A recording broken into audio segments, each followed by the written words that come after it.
The sound of shattering glass pierced the hum of lunchtime chatter. The diner froze. A wine bottle rolled across the black and white tiled floor, spilling a slow stream of red that spread like blood. In the center of it all, a woman in a light blue dress knelt, trembling, one hand clutching her pregnant belly, the other trying to shield her face.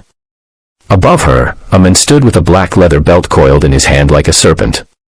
His expensive watch gleamed under the chrome lights, a cruel reflection of power turned into violence.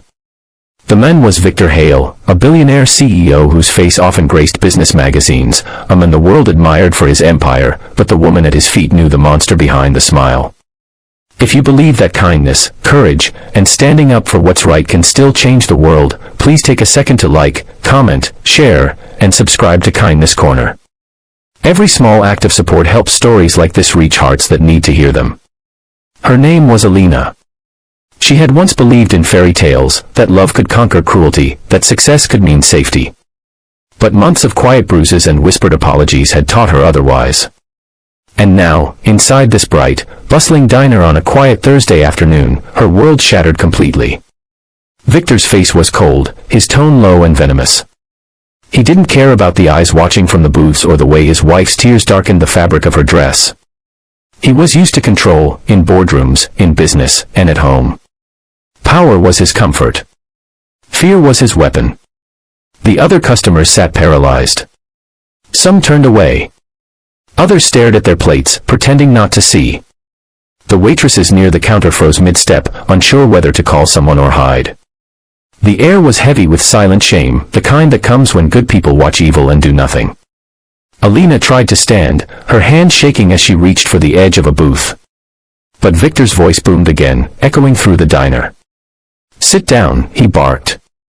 She stumbled, her knees scraping the tile, her tears mixing with the spilled wine. And then he lifted the belt. The sound of leather slicing the air made every heart stop. But before it could fall, before another blow could strike, the glass door of the diner swung open. The faint growl of motorcycle engines had gone unnoticed until then. The jingling bell above the door rang once, twice, and then fell silent. The scent of motor oil and wind followed as 5 men stepped in, their boots heavy on the floor, their eyes burning with purpose. The patches on their black vests read Hell's Angels. At their center was a man named Ryder Cole. He was tall, broad-shouldered, his beard streaked with gray, his gaze calm but dangerous. He had lived enough life to recognize the face of cruelty, he'd seen it in alleys, bars, and sometimes in mirrors. But this? A man raising his hand to a pregnant woman in public. That was a line no real man crossed.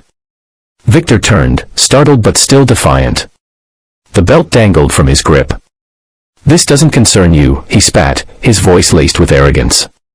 But the bikers didn't answer. They just kept walking, slow and deliberate, boots thudding against the checkered floor. The diner was dead silent except for their footsteps. The waitresses moved aside. Even the air seemed to pause. Alina looked up through her tears, her breathing ragged. Ryder met her eyes, and in that split second, she saw something she hadn't felt in months: protection. Ryder stopped just a few feet away from Victor. He didn't need to shout. His presence said everything. His voice, when it came, was low, steady, and sharp enough to cut steel. "Put it down." Victor hesitated, trying to laugh it off. "You don't know who I am." Ryder's expression didn't change. "I don't care who you are. You touch her again, and you'll find out who we are." The other bikers fanned out behind him, silent, watching. Their eyes locked on Victor, each one daring him to move. One of them gently stepped forward and helped Alina to her feet. Her legs trembled, but she stood, her hand on her belly, her other hand gripping the biker's arm for balance. Victor's bravado began to crumble.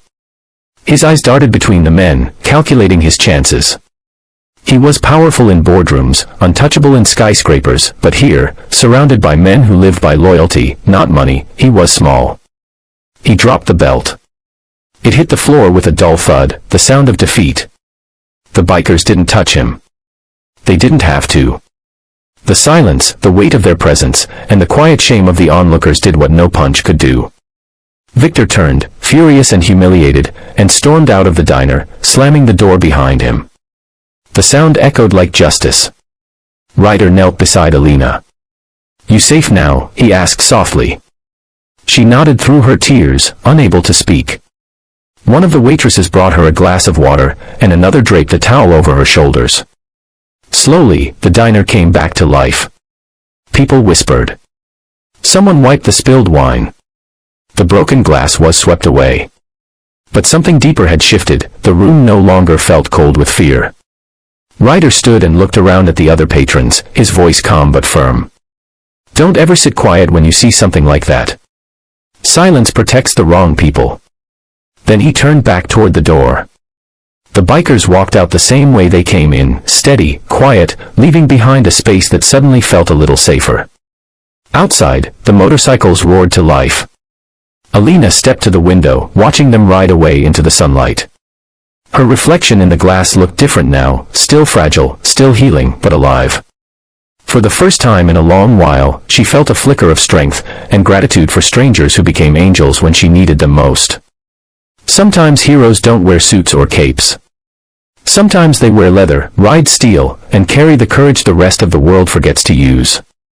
If this story touched your heart, if you believe courage can come from the most unexpected places, please like, share, and subscribe to Kindness Corner. Let's spread the message that standing up for others still matters. Comment below, what would you have done if you were in that diner? And remember, kindness doesn't always look gentle. Sometimes, it looks like strength. Sometimes, it walks in wearing a leather vest and says, "Touch her again. I dare you."